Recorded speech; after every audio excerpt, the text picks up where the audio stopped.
everyone! Welcome to my course, Build Your First Data Visualization with Plotly.js. I'm a financial management consultant with a background in finance automation projects and systems. Plotly.js is an open-source JavaScript library for creating graphs and dashboards, and creates embedded charts in websites or interactive presentations. Some of the major topics we will cover include an overview of Plotly.js, what it does and how it works.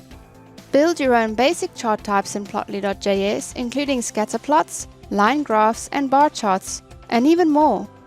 Add advanced customization options in Plotly.js, including legends, annotations, responsive layouts, shapes and subplots, and even more.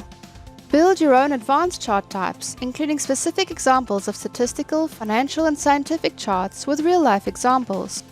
By the end of this course, you'll know the fundamentals of data visualization with Plotly.js and be able to write code that uses it, and display your own charts on your website.